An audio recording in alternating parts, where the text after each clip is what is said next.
모세와 아론과 회중의 지도자들이 고핫 자손들을 그 종족과 조상의 가문에 따라 계수하니 30세부터 50세까지 회막에서 복무하고 봉사할 모든 자, 곧 그 종족대로 계수된 자가 2750명이니 이는 모세와 아론이 여호와께서 모세에게 명령하신 대로 회막에서 종사하는 고핫인의 모든 종족 중 계수된 자이니라.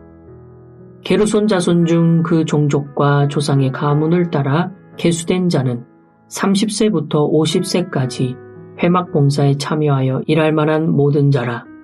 그 종족과 조상의 가문을 따라 계수된 자는 2630명이니 이는 모세와 아론이 여호와의 명령대로 회막에서 종사하는 게르손 자손의 모든 종족 중 계수된 자니라. 므라리 자손의 종족 중 그 종족과 조상의 가문을 따라 계수된 자는 30세부터 50세까지 회막에서 복무하고 봉사할 모든 자라. 그 종족을 따라 계수된 자는 3200명이니 이는 모세와 아론이 여호와께서 모세에게 명령하신 대로 므라리 자손들의 종족 중 계수된 자니라. 모세와 아론과 이스라엘 지휘관들이 레위인을 그 종족과 조상의 가문에 따라 다 계수하니 30세부터 50세까지 회막 봉사와 매는 일에 참여하여 일할 만한 모든 자, 곧 그 계수된 자는 8580명이라. 그들이 할 일과 짐을 매는 일을 따라 모세에게 계수되었으되 여호와께서 모세에게 명령하신 대로 그들이 계수되었더라.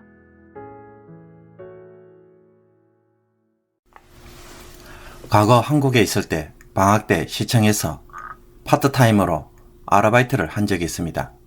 소규모 가게를 하시는 분들의 월 소득과 판매량을 조사하는 것이었는데 막상 조사를 해보니 가게 주인들이 상당히 비협조적이었습니다. 아무리 익명으로 기록한다고 해도 자신들의 월 매출액을 정직하게 말하지 않았습니다. 이런 상황에서 그 지역에 있는 모든 가게들을 방문하면서 이것을 한 달 넘게 하니까 왜 이런 일을 해야만 하는가 라는 생각이 절로 들었습니다. 오늘 우리가 읽은 본문에서도 하나님은 모세와 아론으로 하여금 인구조사를 시키고 있습니다. 민수기 4장 1절에서 33절까지 하나님은 고핫, 게르손, 므라리 가문에서 30세에서 50세까지 회막에서 일할 레위 자손들의 수를 계수하라고 명령하셨는데 이 명령에 따라 모세와 아론 그리고 회중의 지도자들이 계수한 결과를 보여주고 있습니다. 모세와 아론은 시내산에서 출발하기 전에 이것 말고도 많은 인구조사를 했습니다. 첫 번째는 20살 이상 싸움에 나갈 남자를 계수하는 것이었고 둘째는 레위 자손들 가운데 1개월 이상 된 남자를 조사했으며 셋째는 이스라엘 자손 중 처음 태어난 남자를 계수하였고 마지막 네 번째는 오늘 본문처럼 30세에서 50세까지 회막에서 일할 레위 자손의 수를 조사하는 것이었습니다. 이것을 보면은 계속 반복되는 인구조사에 지도자인 모세와 아론이 너무나 지루하고 번거로운 일을 여러 번 하고 있다는 생각이 듭니다. 우리가 정부에서 조사를 한다고 질문지를 받을 때를 한번 기억해 보십시오. 대부분 귀찮아서 하기 싫었던 적이 많았을 것입니다. 조사를 받는 것도 싫은데 조사를 하는 일은 얼마나 귀찮겠습니까? 그런데 37절과 41절, 45절, 49절을 보면 거듭 반복해서 등장하는 말이 있습니다. 그것은 여호와께서 모세에게 명령하신 대로 그들이 계수했다는 것입니다.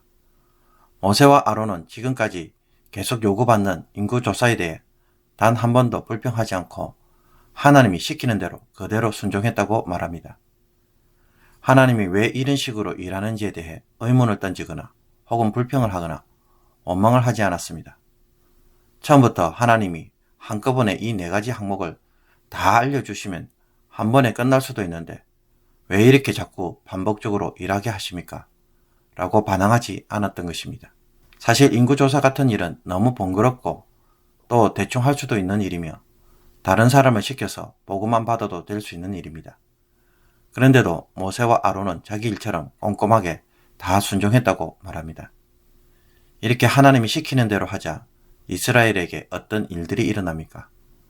하나님의 군대로 잘 조직되고 행정적으로 신앙적으로 체계를 갖춘 나라의 모습을 가지게 됩니다. 만약에 모세와 아론이 이런 자지구레한 일들을 귀찮게 여기고 하기 싫어서 불순종했다면 어떻게 되었을까요? 아마도 전혀 체계가 잡히지 않아서 모세 자신이 나중에 이스라엘 백성들을 다스리는데 큰 어려움을 겪게 되었을 것입니다. 큰 일은 작은 일에서부터 시작합니다.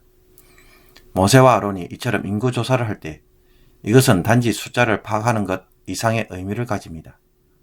그들은 이스라엘 백성들과 레위 자손의 규모와 상태를 잘 알게 되므로 광야에서 어떻게 조직하고 전달하며 또 행해야 할지 밑그림을 잘 파악할 수 있게 되었습니다. 조사 과정에서 어느 지파에 누가 지휘관이고 지파별, 가문별 상황을 보다 상세하게 알고 있기 때문입니다. 우리도 마찬가지입니다. 가정이나 학교에 혹은 직장에서 주도적으로 리더십을 발휘하는 사람을 보면 그 모임의 상황을 잘 파악하고 또 보고 있는 사람입니다. 옛날에 왕이 평민의 복장을 하고 백성들이 사는 현장을 반드시 살펴보아야 했던 것도 바로 이것입니다. 정말 뭔가를 새롭게 시도하고 잘 이끌어가기 원한다면 우리는 사람들에 대해서 먼저 잘 알아야 합니다. 이런 일들이 사소한 일이고 나의 지위나 성격, 스타일이 맞지 않는 일이라고 거절할 것이 아닙니다.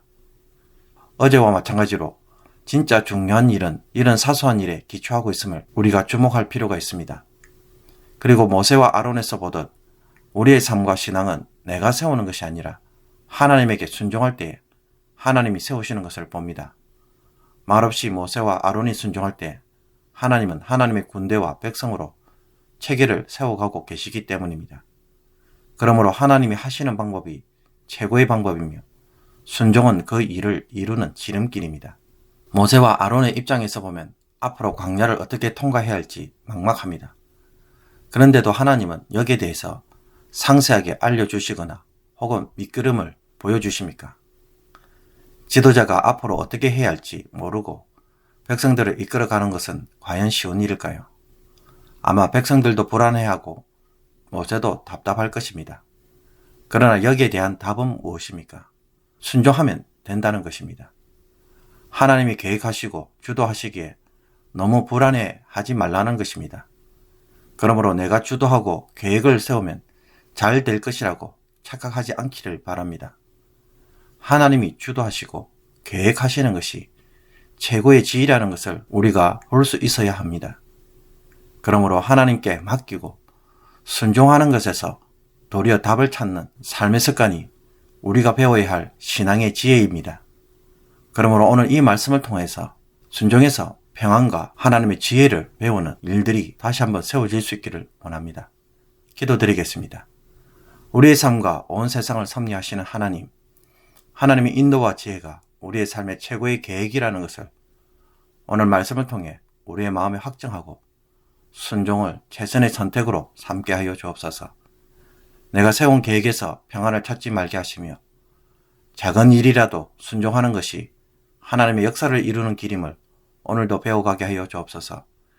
내게 주어진 가정이나 직장, 교회에서 사람들을 더 자세히 파악하고 알며 사랑하는 것에서 이 모든 일들이 시작하는 것을 오늘 깨달음으로 그 속에서 하나님이 어떻게 하실지 하나씩 알려주시고 배워가게 하여 주옵소서. 새해가 되어 시작하는 모든 목장들에게 아버지 하나님, 성도들이 서로 더 잘 알게 하여 주시고 그래서 하나님이 이 모임을 어떻게 세워가시는지 오늘 말씀을 통해서 꿈꾸는 모든 성도들이 되게 하여 주옵소서. 예수 그리스도의 이름으로 기도하옵나이다. 아멘.